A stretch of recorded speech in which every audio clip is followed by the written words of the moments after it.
Hey folks, so this video is regarding how we are able to do mechanical loading, so weight bearing, extra loading and stress applied to our bodies, muscles and bones specifically will help with more bone cell formation and then help our bones stay stronger.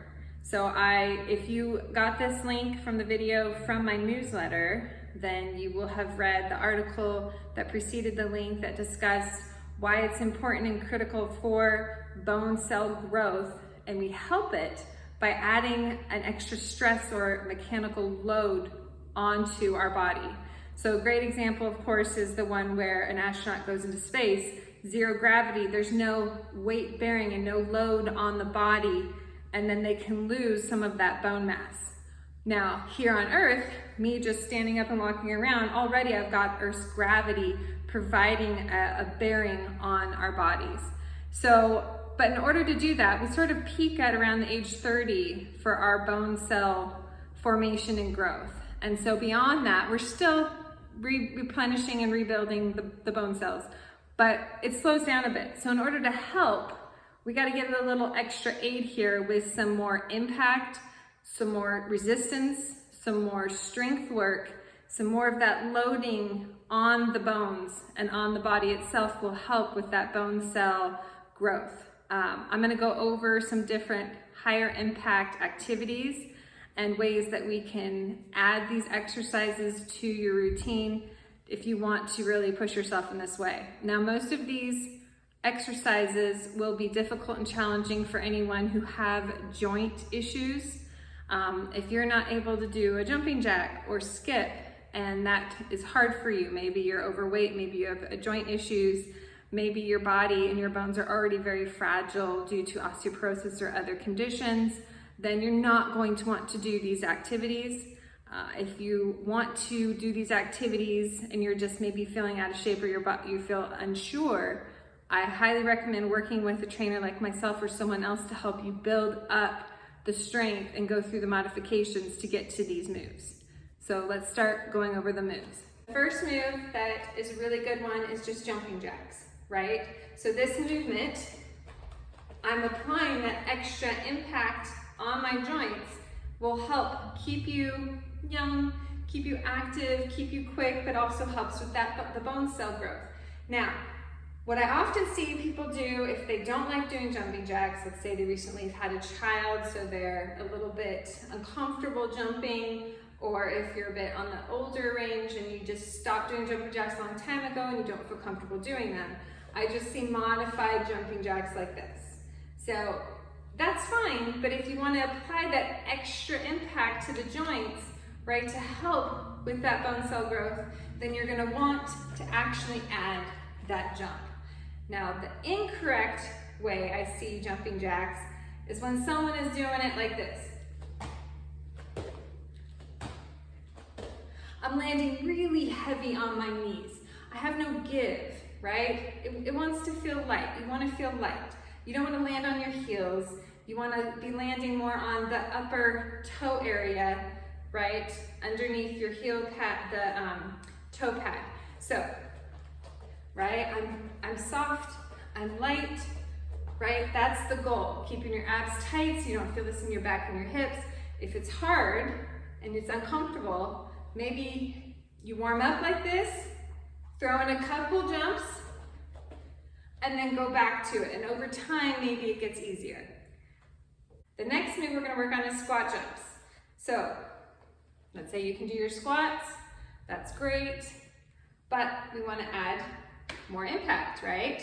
So we're going to add a little jump. Now, if you have knee problems, this could be a tricky one for you. This is gonna work those quads. That's what will feel most of the work, and it's also a little bit of an extra cardio boost. But what I see people do incorrectly is they land hard through the knees. It has to be a fluid motion, just like a squat. I'm going right up and down, right? I don't stop here and then go down. So that would be incorrect, right? I've stopped midway, I landed hard, I'm gonna feel that in my knees. You wanna land softly through the knees, right? So I'm all fluid motion, no stop in between, okay? For anyone that's too hard and challenging, what I usually recommend is you go down in your squat for my clients, you come up and you come up on your toes in a calf raise and back down. But once you feel like that's easy and you want to try it, you can go ahead and try it. But if you're not landing softly through the knees, maybe that's not a good workout for you to do. All right, for those folks who go running, running is a great high impact activity.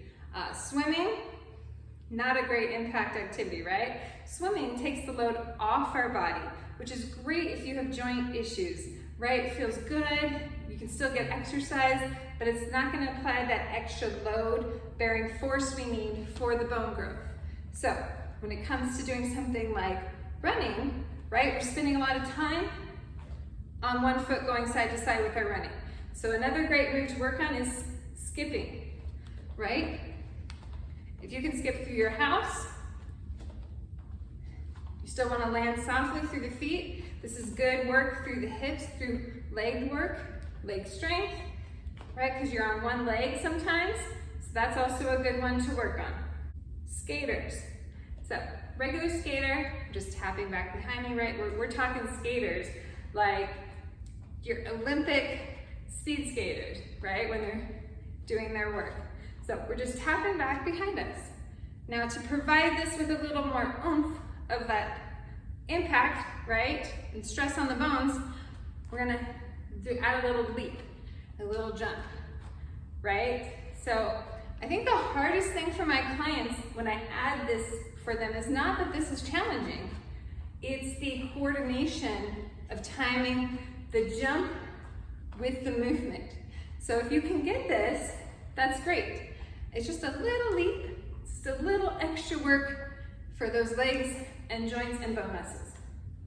So besides activities that require jumping, right? We're talking jumping off stuff, jumping onto stuff, moving around, jumping jacks, etc. Besides that, the best way to add that stress and that load bearing is weights and resistance. So let's say you're doing your weights, right? Everything feels good. But if it's getting easy, then you're not providing enough extra stress and push on your bones, right? And on your muscles. So we're gonna keep lifting, going up in weights. Like if I were to put this on the back of my shoulders and do squats, and this is over 75 pounds, that's a lot of extra load, mechanical load, right? Bearing down on my body, that it causes some extra stress on the bones, good stress, that is gonna help with bone formation. So the next thing, resistance, right? You could be on the floor doing clamshells. You could be doing other stuff, resistance band, squats, resistance band work with your arms. But if it feels like it's getting easier, or you can do lots of reps, then you need to go up to a higher band. If you're always at a lighter medium band, maybe you need to move up to a medium and a heavy band, okay? That extra work that requires me to push through the move is what's going to provide us with that extra stress we need on the body, all right? All of that will help not only get you stronger, not only work on your body composition, and also help with bone strength, muscle strength, bone cell growth. All of that is very important. So go ahead and give these a try if you can. If not, you can always reach out to me and we can discuss a program and certain moves that are suitable more for you and your current situation. Good luck, have fun.